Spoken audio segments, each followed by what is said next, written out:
नमस्कार दोस्तों, स्वागत है अपने YouTube channel top trending GK में। दोस्तों आरआरबी एनटीपीसी यूजी में दो सवाल फिजिक्स के मेजरमेंट एंड एरर वाले चैप्टर से पूछे गए, जिसमें सिग्निफिकेंट फिगर्स यानी सार्थक अंकों के बारे में सवाल पूछे गए हैं। काफ़ी कैंडिडेट को ये सवाल नया लगता है, तो आपको सार्थक अंक कैसे निकालते हैं पूरे नियम बता दूंगा। एक तो डायरेक्टली सार्थक अंक निकाल, दूसरा यदि सार्थक अंकों की जोड़ बाकी गुणा भाग दे दें और उसमें आपको सिग्निफिकेंट फिगर्स पूछ लें, तब क्या नियम अप्लाई होते हैं जानते हैं संक्षिप्त में। आरआरबी एनटीपीसी सीबीडी फर्स्ट में ये रिपीट हुआ है, तो सीबीडी टू के लिए वेरी इंपॉर्टेंट है, एंड तक बने रहे। बाकी एनटीपीसी सीबीडी फर्स्ट ग्रेजुएट के सभी 47 शिफ्ट के 1900 क्वेश्चंस के जी जीएस की क्वेश्चंस आपको सिलेबस के 21 चैप्टर के अकॉर्डिंग एक्स्ट्रा फैक्ट साइज चाहिए। ई बुक की लिंक डिस्क्रिप्शन बॉक्स में है, और 2 से 3 दिन में हम अंडर ग्रेजुएट के भी क्वेश्चंस यहाँ पर ऐड कर देंगे एनटीपीसी के सिलेबस के अकॉर्डिंग चैप्टर वाइज। बाकी 2025 रेलवे एग्जाम को टारगेट कर रहे हो, जिसमें अभी एनटीपीसी की नई भर्ती आ गई, इसके अतिरिक्त ग्रुप डी है, ईएलपी टेक्नीशियन या फिर एसएससी जैसे कोई भी एग्जाम्स हो, सारे एग्जाम्स के मॉक टेस्ट एक ही टेक्स्ट बुक पास प्रो में मिल जाएंगे। अभी नवरात्रि सेल चल रही है और 30 सितंबर तक टेक्स्ट बुक पास प्रो टीटीजी की कूपन कोड यूज़ करते हुए लेते हो तो मिनिमम सबसे कम प्राइस में आपको मिल जाएगा। वैसे इसकी प्राइस 600 प्लस रहती है, लेकिन अभी आप देख सकते हो लगभग हाफ प्राइस में टेक्स्ट बुक पास प्रो मिल रहा है, और पास प्रो मैक्स में आपको स्टडी नोट्स मिल जाते हैं। और लेटेस्ट रेलवे के 2024-25 में एग्जाम हुए हैं, उनके भी मॉक यहाँ पर अपडेट हो चुके हैं, तो लिंक डिस्क्रिप्शन बॉक्स में चेकआउट कीजिएगा टीटीजी की कूपन कोड। चलिए सार्थक अंक कैसे निकालते हैं उसके कुछ नियम देख लेते हैं सबसे पहले। जैसे कि शून्य से भिन्न सभी अंक हमेशा सार्थक होते हैं। शून्य के अतिरिक्त जैसे 457 में कितने सार्थक अंक हैं, बिल्कुल सिग्निफिकेंट फिगर्स में 3 आपको दिख रहे हैं, कोई दिक्कत नहीं।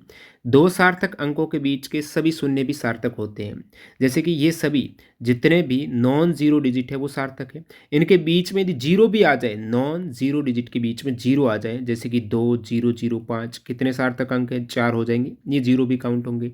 ठीक है भाई। अब तीसरा नियम कहता है कि जो लीडिंग जीरो है, आरंभिक शून्य है, यानी शुरुआत के शून्य कभी भी सार्थक अंक नहीं होंगे। यहाँ पर शुरुआत के 3 शून्य दिख रहे हैं, कभी भी सार्थक अंक नहीं होंगे।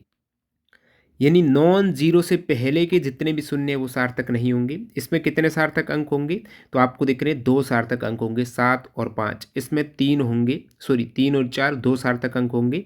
और इससे पहले जितने भी शून्य हैं, शुरुआत के शून्य कभी भी सार्थक अंक नहीं होते हैं।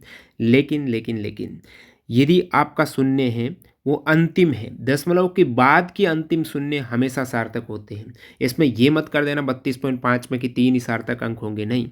पॉइंट के बाद दशमलव के पहले के यानी सबसे आगे वाले शून्य तो सार्थक नहीं होंगे, लेकिन दशमलव के बाद के जितने भी आप शून्य लिखेंगे वो सार्थक होंगे। तो इसमें 4 सार्थक अंक हैं। इसमें कितने, पहले के कोई सार्थक अंक नहीं है, लेकिन दशमलव के बाद यहाँ पर 7 0 0 3 सार्थक अंक हो जाएंगे। बिल्कुल, आई होप आपको समझ में आ गया होगा। ये नियम भी इंपॉर्टेंट है, कैंडिडेट गलती करते हैं। दशमलव के बिना पूरे अंक में अंतिम शून्य सामान्यतः सार्थक नहीं माने जाते जब तक उन्हें स्पष्ट रूप से दशमलव के साथ न लिखा जाए। जैसे 2500 में आपको दिख रहे हैं 4 सार्थक अंक, लेकिन नहीं है। दशमलव के बाद के शून्य सार्थक होते हैं, लेकिन बिना दशमलव के लास्ट के शून्य सार्थक नहीं होंगे। तो इसमें 2 और 5 नॉन जीरो 2 ही सार्थक अंक होंगे। और 2500 पॉइंट यहाँ पर आ रखा है, दशमलव आ रखा है, उस केस में इसमें 4 सार्थक अंक होंगे। और इसमें भी ये दशमलव आ रखा है, तो कितने, 4 सार्थक अंक होंगे। इसको नहीं लेना घात को, ये वाला आपकी 4 सार्थक अंक हो जाएंगे। लेकिन डायरेक्टली आपने दे दिया ये, इसमें कितने सार्थक अंक है, तो एक ही सार्थक अंक है जब तक दशमलव नहीं होता है।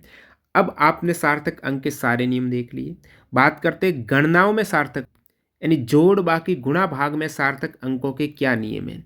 देखिए, जब दो या अधिक संख्याओं का गुणा या भाग किया जाता है तो परिणाम में सार्थक अंकों की संख्या उस संख्या के बराबर होनी चाहिए जिसमें सबसे कम सार्थक अंक हो। जैसे यहाँ पर आपको समझाता हूँ, ये 12.34 है और 5.6 गुणा करेंगे, सबसे कम सार्थक अंक इसमें है, आप कहेंगे इसमें है, कितने हैं, 2 सार्थक अंक हैं। तो आपको उत्तर में भी 2 सार्थक अंक लेने हैं। सबसे गुणा भाग में ध्यान देना, गुणा भाग में सबसे कम सार्थक अंक वाला जो संख्या है उसी को उत्तर में लेना है। तो इसका गुणा करेंगे तो उत्तर तो ये आएगा, लेकिन सार्थक अंक कितने लेने हैं, आप कहेंगे 2 ही लेने हैं। तो इसमें 2 सार्थक अंक कहाँ तक आएंगे, राउंड ऑफ कर देना है लास्ट में। देखिए 69.104 है, तो 2 ही लेने 69। अब राउंड ऑफ हो रहा है क्या, 5 या 5 से अधिक होता है ना यहाँ पर, जैसे होता है 604, तो उस केस में आप 69 की जगह 70 लिखते, राउंड ऑफ हो जाता, एक बढ़ जाती। ठीक है, ये चीज़ ध्यान देना। सबसे कम सार्थक अंक 2 है, इसलिए इसको 69 तक ही लेंगे।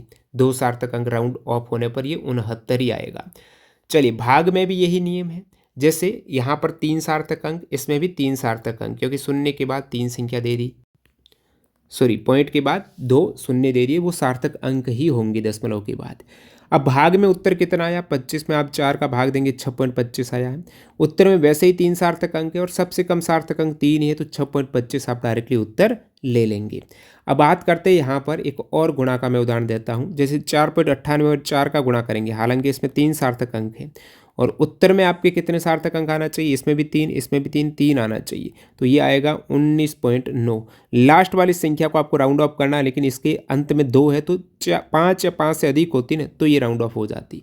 ठीक है, तो आपका उत्तर आ जाएगा, यहाँ पर एक मिस्टेक है, देखिएगा, ये 4.0 से गुणा था, 4.00 से नहीं, 4.0 इसको मान के चलो। ठीक है, 4.0 है ये, 00 नहीं। तो 4.0 है, तो कितने सार्थक अंक है? आप कहेंगे 2 सार्थक अंक है, इसमें 3 है। सबसे कम सार्थक अंक वाला ही उत्तर में आना चाहिए, तो इसका गुणा किया तो 19.92 आया, लेकिन उत्तर में आपके 2 ही सार्थक अंक रहने चाहिए। तो 19.92 में 2 सार्थक अंक, शुरुआत के 19 ले लिए, लेकिन राउंड ऑफ करना है। अब देखिए, दशमलव के बाद 9 आ रहा है, तो इसको एक बढ़ा देंगे आगे, 5 या 5 से अधिक है तो बढ़ाएंगे, तो 20 कर देंगे, तो उत्तर में आपका सार्थक अंक हो जाएगा 20। राउंड ऑफ करके ही लेना। ठीक है, अब सार्थक अंकों की जोड़ बाकी कैसे करते हैं? तो सार्थक अंकों की जोड़ बाकी सीधा ही उदाहरण देकर समझाता हूं मैं आपको। देखिए, 12.34 और 5.6। अब गुणा भाग में तो आपने देखा सबसे कम सार्थक अंकों वाली संख्या है, उतने ही सार्थक अंक उत्तर में होने चाहिए, लेकिन इसमें क्या है, दशमलव को देखना है। जोड़ में सबसे कम दशमलव कहाँ है? देखिए, सबसे कम दशमलव, दशमलव के बाद एक संख्या, दशमलव के बाद 2 संख्या, तो उत्तर में दशमलव के बाद एक संख्या रहनी चाहिए, बस यही है। इसको जोड़ा 12.34 और 5.6 को, तो उत्तर कितना आया? उत्तर आया आपके 17.94। अब दशमलव के बाद कितनी संख्या रहेगी? जिस भी संख्याओं को जोड़ा उसमें सबसे कम दशमलव के बाद संख्या वाली कौन सी संख्या? ये 5.6 है, तो इसमें कितनी दशमलव के बाद संख्या है? 1 है, तो उत्तर में भी दशमलव के बाद एक संख्या रहनी चाहिए। 17.94, तो उत्तर में रहेगा 17.9। राउंड ऑफ हो रहा है? नो, नहीं हो रहा है, क्योंकि 4 है 5 से छोटा, तो उत्तर सीधा ही 17.9 हो जाएगा। अब घटाव में भी ये सेम नियम लागू करना है। देखिए, दशमलव के बाद इसमें 3 संख्या है और इसमें दशमलव के बाद एक संख्या, तो उत्तर में दशमलव के बाद सबसे कम एक संख्या ही रहेगी। इसको आपने घटाया, इसको आपने 25.678 में से 4.2 को घटाया, तो उत्तर आया 21.478। दशमलव के बाद एक ही संख्या रखनी है, तो एक संख्या क्या आप 4 रखेंगे, 21.4, लेकिन 4 के बाद वाली संख्या देखो, यदि वो संख्या 5 या 5 से अधिक है तो इसको राउंड ऑफ में एक बढ़ा देते हैं अपन, 4 के स्थान पर 5 कर लेते हैं, तो 21.5 आ जाएगा आपका उत्तर। 21.5 उत्तर आ जाएगा। यदि यहाँ पर ये होता 4, ऐसे होता 21.443, तो क्या उत्तर लेते? तब आप देखिए, दशमलव के बाद एक ही संख्या लेते तो 21.4 लेते, क्योंकि 4 के बाद की संख्या 5 या 5 से अधिक नहीं है, तो राउंड ऑफ नहीं कर सकते थे। ये चीज़ ध्यान देना। अब मिश्रित जोड़ और घटाव यदि देख लें, जैसे कि जोड़, 2 जोड़ हैं, एक बाकी है, तो सबसे पहले अपन जोड़ कर लेंगे, उसके बाद बाकी कर लेंगे। और यहाँ पर आप शुरुआत में देख लेंगे, दशमलव के बाद सबसे कम डिजिट वाली संख्या कौन सी है? ये है। तो दशमलव के बाद सबसे कम संख्या कौन सी है? 1 आ रही है, दशमलव का 1 स्थान आ रहा है, तो दशमलव का 1 स्थान आ रहा है, इसका मतलब उत्तर में भी दशमलव के बाद 1 आएगा। तो सबसे पहले आपने जोड़ कर ली और लास्ट में जो घटाना था वो घटा दिया, ये उत्तर आया। लेकिन दशमलव के बाद एक ही संख्या रखनी है। 100 पॉइंट, इसको राउंड ऑफ करेंगे, 5 के बाद 6 आ रहा है ना, 5 से ज़्यादा है, तो इसको 100.6 कर देंगे। दशमलव के बाद एक ही संख्या रखनी, 100.6। अब पूर्णांक के साथ जोड़ बाकी कैसे करेंगे? जैसे पूर्णांक है 50, आपका पूर्णांक है 50 और 3.141, तो इसको जोड़ेंगे किसी की, 50 में कोई है दशमलव? नहीं है दशमलव, इसका मतलब दशमलव के बाद 0 स्थान है दशमलव का, तो आपको उत्तर में भी 0 स्थान रखना है। उत्तर में भी इसको जोड़ा ना, 53.141 आया, तो 53 ही रखना है। राउंड ऑफ होता तो ले लेना, नहीं तो 53 ही उत्तर आ जाएगा। तो ये नियम थे।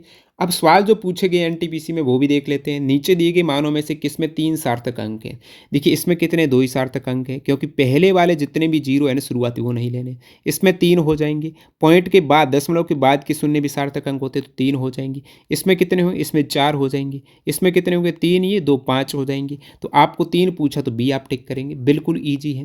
नेक्स्ट यहाँ पर 2.308 सेंटीमीटर में कितने सार्थक अंक है? भाई सीधे ही दिख रहे हैं आपको, 4 सार्थक अंक है, तो ये हो जाएगा। जाएगा। तो मैंने आपको सारे जितने भी संभावनाएँ बन सकती थी उसको बता दिए, नियम बता दिए। आप कहेंगे तो इसकी पीडीएफ टेलीग्राम पर डाल देंगे। तो टेलीग्राम चैनल की लिंक डिस्क्रिप्शन बॉक्स में आप जॉइन हो सकते हो। जो भी इंपॉर्टेंट ई बुक है वो भी डिस्क्रिप्शन बॉक्स में लिंक है। जैसे एनटीपीसी ग्रेजुएट के 1900 के जो आपके सिलेबस दे रखा है ना एनटीपीसी में, उन सिलेबस के अकॉर्डिंग ही सवालों को हमने वर्गीकृत किया है। उसमें एक्स्ट्रा फैक्ट ऐड किए हैं। तो जैसे पुस्तक लेखक का, साहित्य का था आपका सिलेबस। तो ये सारी इकोनॉमी के, पॉलिटी के, भूगोल के, इस पाकिस्तान के थे और इन सभी में एक्स्ट्रा डिटेल्स ऐड की हैं। तो लिंक डिस्क्रिप्शन बॉक्स में है। ये ई बुक बाई कर सकते हो। टीटीसी के कूपन कोड अप्लाई कर देना, डिस्काउंट मिल जाएगा। और यूजी की ई बुक भी जल्दी आने वाली 3 से 4 दिन में। वीडियो पूरा देखने के लिए आपका बहुत बहुत धन्यवाद। मिलते हैं नए वीडियो में। Bye bye.